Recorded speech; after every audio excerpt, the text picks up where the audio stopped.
Bago mag-Holy Week mga kapatid, nag-fasting ako. Ano, magdalawang linggo, walang social media, hindi nagbabasa lamang ako ng Biblia. First time ko nagbasa ng Biblia straight. Araw-araw, magdalawang linggo. May natuklasan ako tungkol sa ilang pari na nagsasabi na lahat ng mga gamot ay sa demonyo ang kapangyarihan. Sa nagsabi na ang lahat ng mga gamot ay ang kapangyarihan nasa demonyo, ay galing sa demonyo, at sa naniniwala,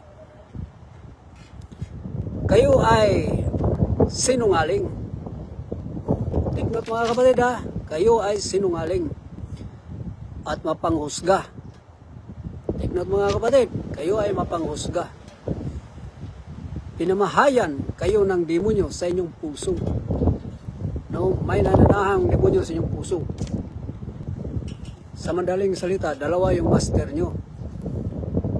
Yung pangalawang master nyo, yung demonyo na patong sa puso nyo. Mabasa natin sa Lucas 9, verse 49. Sinabi ni Juan, Panginoon, nakakita po kami ng isang taong nagpapalayas ng mga demonyo sa inyong pangalan. Pinagbawalan po namin siya sapagkat hindi natin siya kasamahan. Tingnan mga kapatid ha. Excuse me. Sinabi ni Jesus, ngunit sinabi ni Jesus, huwag ninyo siyang pagbawalan, sapagkat ang hindi laban sa inyo ay kakampi ninyo. Take note mga kapatid, ang hindi laban sa atin ay kakampi natin. So ibig sabihin mga kapatid, na lahat ng mga gamot ay ang kapangyarihan galing sa demonyo. May dipinong manggagamot na hinirang ng Panginoong Diyos noong unang panahon hanggang ngayon, na sinabi nila, no? Di lahat nila. So, ibig sabihin, dinamay nila yung dipinong manggagamot na hinirang ng Panginoong Diyos ang makatulong sa kapwa, ang makagamot ng spiritual na sakit at gumaling at makaripit sa kanilang mga kasalanan o sa ating mga kasalanan. Shout out ni Merly Lauta Garcia. Magandang gabi sis. So nagsinungaling sila mga kapatid. Now, inalaw nila ang demonyo na pumasok sa kanilang puso.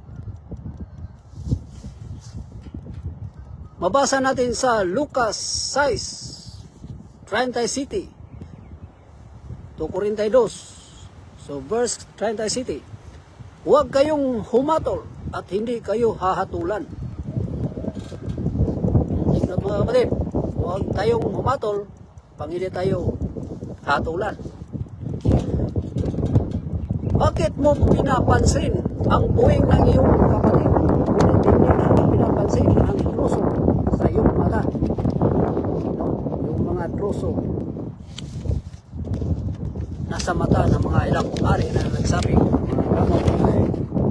lahat ng mga gamot ay kapangyarihan ng demonyo, ay sila ay sinapihan ng demonyo sa kanilang puso. Verse 42. Paano mo masasabi sa iyong kapatid, hayaan mong alisin ko ang iyong buwing, gayong hindi mo nakikita ang pusong nasa iyong mata?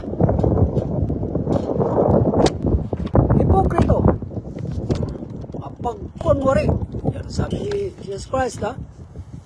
alisin mo muna ang truso sa iyong mata nang makakita ka ng mabuti. Sa gayon, maalis muna ang puwing ng iyong kapatid.